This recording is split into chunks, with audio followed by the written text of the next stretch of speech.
Hello everyone, today we're looking at the Selmer MkVII tenor saxophone in Simon Bates's hands right now, who's gonna give us a little demonstration.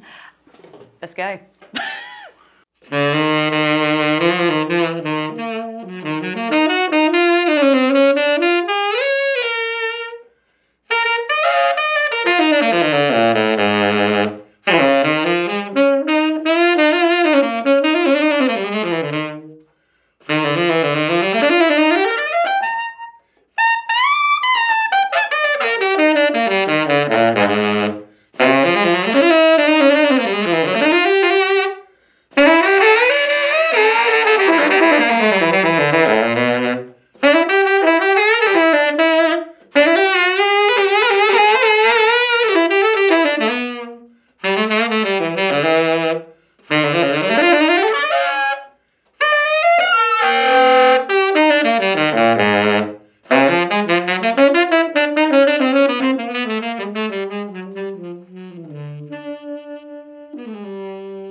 Wow, that was great.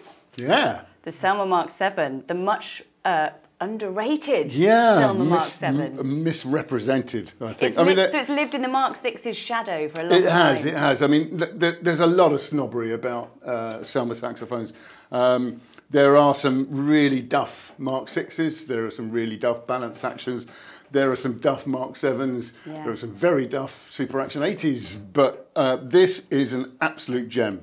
So this is from our pre-owned range here at Dorks, currently at 4495. Yep. In the shop. Yeah. What did you think? Look, it's been completely overhauled by the workshop, which, I mean, you know, I've had all my saxes done by them for years. The pads are absolutely fantastic.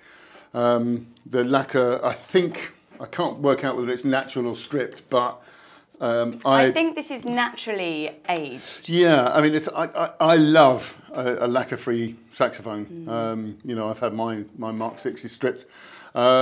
This is a fantastic instrument. It really goes. I mean, you know, I often say in these videos that I end up playing the sort of thing that I want to play on the saxophone because the saxophone leads me to it, you know. And all that kind of really sort of gruff, growly R&B stuff is what I wanted to do on this, you know. It's got a really full, big sound, great saxophone, feels good. You know, made in 1980. Made in 1980, yes. You know, way before any of us were born. Oh yeah, long. Anyway, but yeah, it's a superb instrument. Really recommend it. You know, it's got its quirks because it's 44 years old or something like that, which is you know, quite old for a saxophone at time of press. But, it's very cool to own like a proper vintage instrument though, right? Well, yeah, it is, yeah. I mean, this one has a bit of a provenance as well. Apparently it was owned by the Ghanaian Navy. Wow.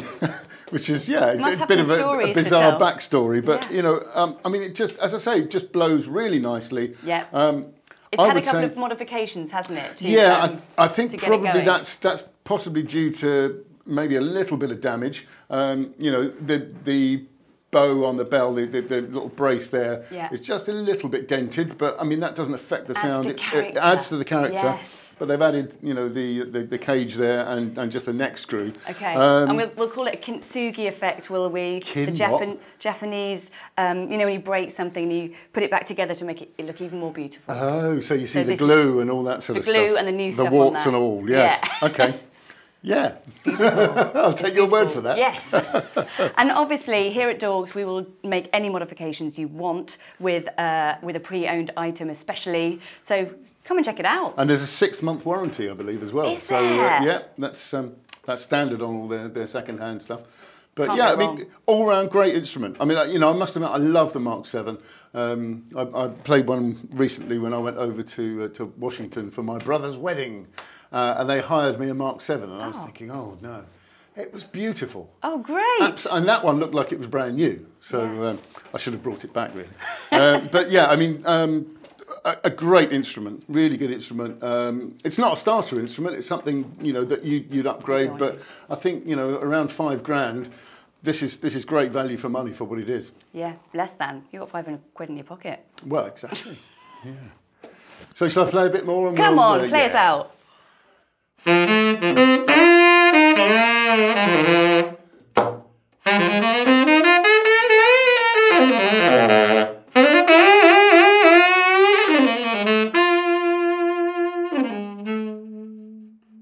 Oh yeah. Yeah.